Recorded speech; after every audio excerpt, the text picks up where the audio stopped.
स्वर सुधा मंच पर प्रस्तुत है मालती जोशी की कहानी गणित। घर लौटते हुए उसके पैर मन मन भर के हो रहे थे और सुबह घर से चलते हुए इन्हीं पैरों को जैसे पंख लग गए थे।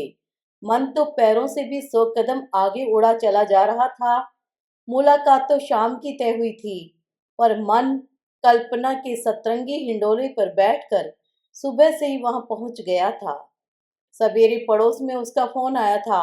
सीमा ने सोचा किसी कुलिक का होगा, छुट्टी की एप्लीकेशन भिजवानी होगी। पर जैसे ही उस ओर से आवाज आई, हेलो, मैं प्रदीप शर्मा बोल रहा हूँ, तो क्षण भर को वह अवाक रह गई। आपने पहचान तो लिया न? उस ओर से प्रश्न आया। तब तक वह काफी संभल चुकी थी। पहचानेगी कैसे नहीं, कल ही तो इन लोगों की ओर से हाँ आई है। उसने जवाब तो दे दिया, पर हृदय इतनी जोर से धड़क रहा था कि उसे अपनी ही बात साफ सुनाई नहीं दी। पूरे वार्तालाप के बाद उसे इतना ही याद रहा, तो फिर तय रहा न, शाम को 6 बजे मैं अपेक्स बैंक के बस स्टॉप पर खड़ा रहूंगा। पड़ोस की आंटी वैसे भी फोन से कान लगाए रखती हैं। फिर सीमा के चेहरे का रंग देखते ही समझ गई कि फोन कहाँ से होगा। जैसे ही वह थैंक यू आंटी कहकर चलने को हुई, तो बोली, अब खाली थैंक्स से काम नहीं चलेगा सीमा, अब तो टैक्स लगेगा, टैक्स। अब तो रोज ही फोन आया करेंगे। मैं बच्चों को मुफ्त में थोड़े ही दौड़ाऊंगी। घर से चलते हुए कुछ अतिरिक्त साज सज्जा करने का मन था, पर संकोच हो आया। वह तो अम्मा से शाम को देर से आने की बात भी न कह सकी। बस चलते हुए उसने सिर्फ अनिल को ही बताया था। दफ्तर में उसने किसी से कुछ नहीं कहा, पर उसके चेहरे की रौनक ही उसकी चुगली कर रही थी। सभी लोग उसे छेड़ने लगे, औरों से तो वह साफ बच गई, पर मिसेज बत्रा से अपना राज छुपा नहीं पाई। उन्हें बताना ही पड़ा कि कल एक जगह से हाँ आ गई है और आज शाम उनके साथ घूमने जाने का प्रोग्राम है। और फिर भी तू रोज की तरह सिलबिल से चली आई है। मिसेज बत्रा ने सिर पीट लिया। वे ठीक ही कह रही थी। अपने ऊपर ध्यान देने का सीमा को न कभी शौक ही रहा, न उतनी सुविधा मिली।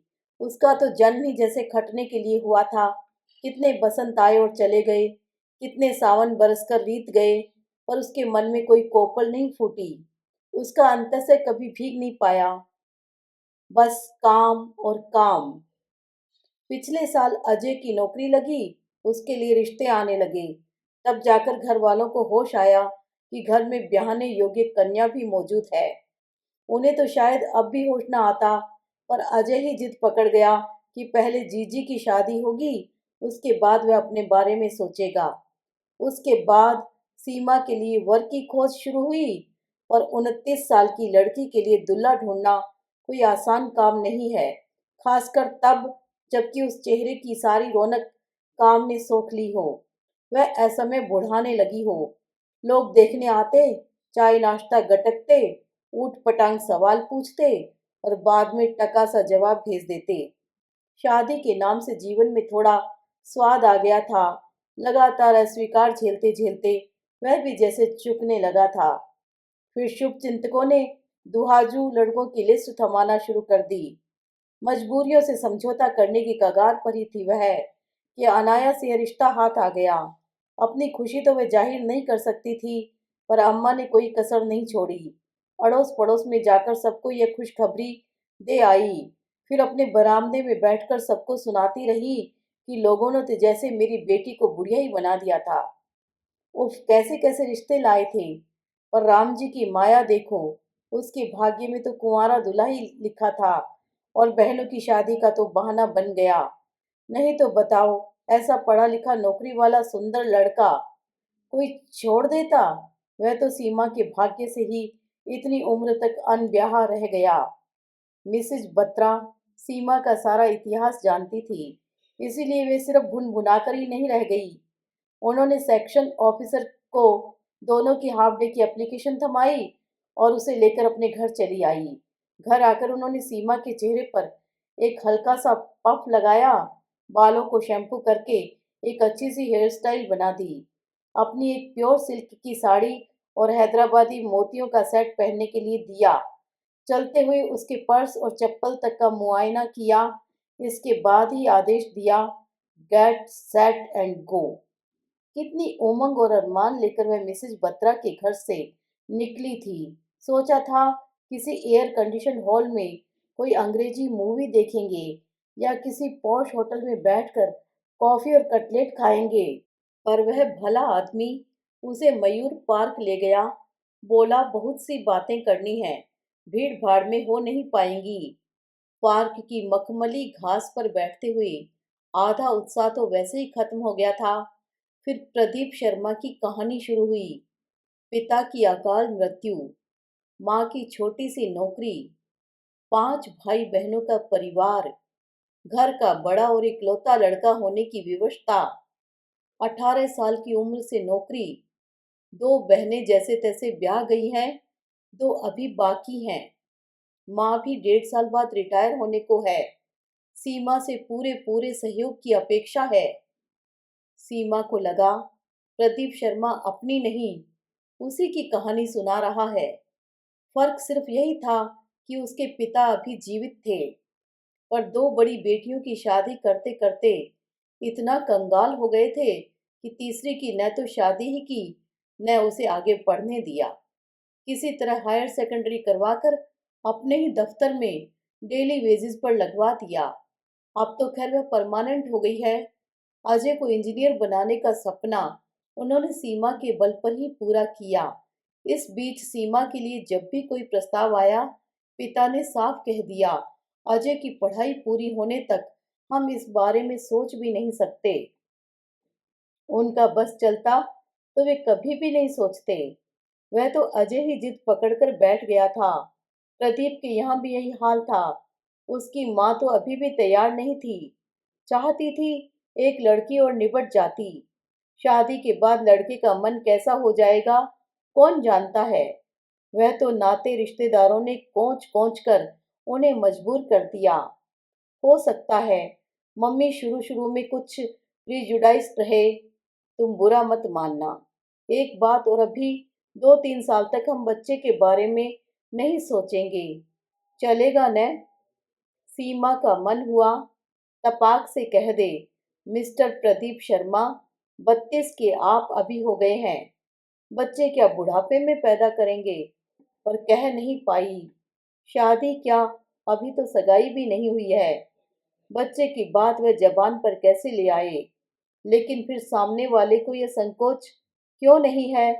वह यहाँ बेधड़क सारी प्लानिंग कैसे कर रहा है? या कि यह शादी भी उसकी प्लानिंग का एक हिस्सा है? शायद इसीलिए उसने सीमा का रूप रंग नहीं देखा, केवल वेतनमान देखा। सीमा का मन बुझ गया। गोरा चिट्टा पति पाने की खुशी तिरोहित हो गई। सारे सपने चूर चूर हो गए। सोचा, अगर शादी के बाद भी यही सब करना है तो वह अनब्याही क्या बुरी है। आज जिनके लिए खट रही है वे कम से कम उसके अपने तो हैं। घर लौटी तो मूड बेतरह उखड़ा हुआ था। खाने के लिए मना करके वह सीधी अपने कमरे में चली गई। किसी को आश्चर्य नहीं हुआ। सबने अनुमान लगाया कि होटल से खा पीकर लौटी होगी, जबकि प्रदीप शर्मा ने उसे सिर्फ आइसक्रीम खिलाई थी और वह भी जैसे उसके गले में फंस गई थी। मिसेज बत्रा की साड़ी वह ठीक से तहा कर रख रही थी कि अम्मा कमरे में आई। सीमा, उस दिन रीमा की मम्मी जो फोटो दे गई थी वह क्या तेरे पास है? हाँ, क्यों? उसकी अभी क्या जरूरत पड़ गई? मुझे दे देना, कल लौटा आऊंगी। कहूंगी अपने डॉक्टर भैया को सहेज कर रख ले, हमें जरूरत नहीं है। हमारी बिटिया को तो कुंवारा दूल्हा मिल गया है। साड़ी को तहाते उसके हाथ पल भर को रुक गए। उसने पल भर को कुछ सोचा और बोली, फोटो को रहने दो अम्मा। रीमा के यहाँ जाओ तो उन्हें बता देना यह रिश्ता हमें मंजूर है। क्या? अम्मा एकदम चीखी। तू पागल तो नहीं हो गई है? अजी सुनिए तो, ये लड़की देखो क्या कह रही है। बाबूजी तब तक खुद ही उसके कमरे में आ गए थे। बोले, ये तुझे एकाएक क्या हो गया पगली? इतना अच्छा लड़का मिल रहा है और तो उस दुहाजू के पीछे पड़ी है। बाबूजी, वह डॉक्टर है। तो क्या हुआ? दो बच्चों का बाप भी तो है। दो बच्चों की माँ बनने लायक उम्र तो मेरी भी हो चली है। उसने ऑपरेशन भी करवा लिया है। अम्मा फुसफुसाई। यह तो और भी अच्छा है। बुढ़ापे में बच्चे पैदा करने का खतरा नहीं रहेगा। नहीं बाबूजी, मैंने हिसाब लगाकर देख लिया है। मेरे लिए इसी शादी में फायदा है। ये हिसाब किताब की बात नहीं है बेटी, जिंदगी भर का सवाल है। तो इसे मुझे अपने ढंग से हल करने दीजिए न। अब तक तो मेरी जिंदगी का गणित दूसरे ही लगाते रहे हैं। कल तक आप अपने लाभ और हानि का समीकरण बिठा रहे थे। आज वे प्रदीप शर्मा, जिन्हें कल तक हम जानते भी नहीं थे, अपना हिसाब फिट कर रहे हैं। आखिर मुझे भी तो मौका मिलना चाहिए। ये मेरी जिंदगी है और मैंने खूब सोचकर देख लिया है कि अगर ये डॉक्टर साहब दो बच्चों की परवरिश के बदले में मुझे जिंदगी भर का सुकून और आराम देते हैं तो सौदा बुरा नहीं है। अम्मा, बाबूजी एक दूसरे से नजरें चुराते हुए निरुत्तर हो गए थे।